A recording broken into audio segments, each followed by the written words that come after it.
Just recently I made a video about how I've been eating only once a day for the last 4 years.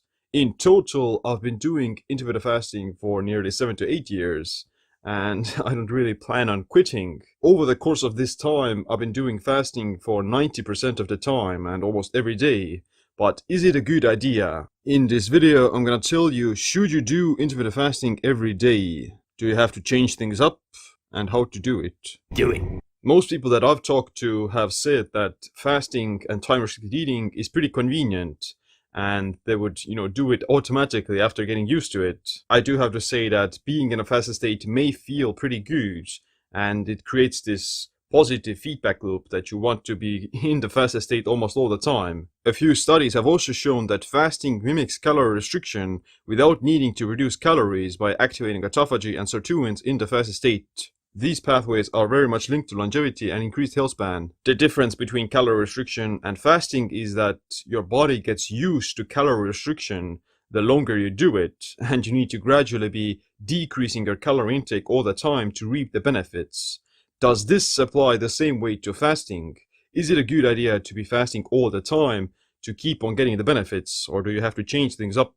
First of all, let's look at how does your body adapt to different stressors, such as fasting, exercise, heat, and cold. The human body is an adaptation machine that adapts to almost anything.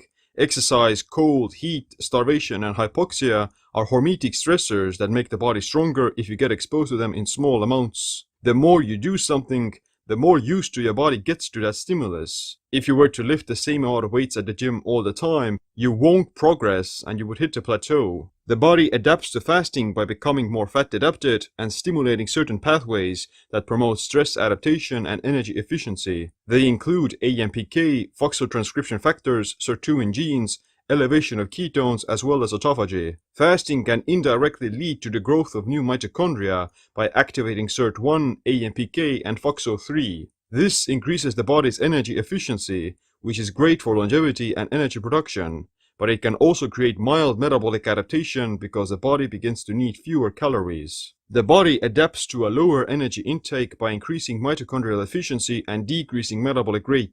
Basically, you'll start to burn fewer calories to fuel the same level of physical activity. That's why chronic calorie restriction is not enjoyable nor sustainable. It becomes less effective the longer you do it. Intermittent fasting is a way to mitigate metabolic adaptation when it comes to the longevity benefits of calorie restriction. The fasted state is a much more potent trigger of autophagy and sirtuins than calorie restriction, and you can still eat sufficient calories after breaking the fast, while still getting most of the benefits. It's calorie restriction without starvation. To lose weight, you still need to induce a calorie deficit even when doing intermittent fasting. It's just that psychologically, practicing time-restricted eating feels easier and less restrictive. As you lose weight and get leaner, you'll inevitably experience some metabolic adaptation because you're carrying less body weight. This means you'll also burn fewer calories at rest. Fortunately, if you burn primarily body fat and build lean muscle mass, you can actually increase your metabolic rate because muscle burns more calories than fat. So the most important part for mitigating metabolic adaptation is to try to build muscle and do resistance training to trigger that growth. If you don't use it, you lose it. You don't have to be inherently hungry to reap the benefits of fasting. However, ghrelin, the hunger hormone, plays a part in stimulating some of the benefits of fasting, such as increased growth hormone, neurogenesis, gastric emptying, and autophagy. It also stimulates AMPK and sirtuins, which are fuel sensors that promote mitochondrial biogenesis. It is true that if you do intermittent fasting every day, it's going to cause less stress on your body. It becomes easier and less effortful because your body adapts to using fat for fuel and it gets used to the fasted state. There are quite a few benefits to being fat adapted and being able to tap into your body fat for fuel, such as reduced inflammation, increased energy, and improved mitochondrial efficiency. But switching things up every once in a while and becoming less fat adapted can be quite useful for sensitizing yourself to the stimulus again. The same applies to weightlifting, the same applies to diet, the same applies to anything else as well. If you're constantly exposed to the same type of stimulus, then you need to be putting more effort to get to the next level, so to say. But distancing yourself from the stimulus for a while resets the sensitivity to it, and you'll be able to get the same benefits again. If you take a sauna every day, you get used to the heat and you have to constantly increase the dose, but that's not really clever. It's definitely a sign of greater robustness and body hormesis, but you'll also have to expend more effort to get the results. Therefore, intermittent fasting every day is fine as long as you keep on making progress with it, and as long as you're not hitting a plateau. You can also overcome metabolic adaptation by just eating more calories during your eating window. A slow metabolism happens because of eating fewer calories. If you eat a bit more on some days, you can still keep your metabolic rate high. Wait a minute. However, changing your intermittent fasting schedule doesn't necessarily mean you have to start eating all the time. Research on the eating patterns of Americans show that they spend nearly 16 hours a day in a fed state by starting to eat right after waking up and snacking before bed.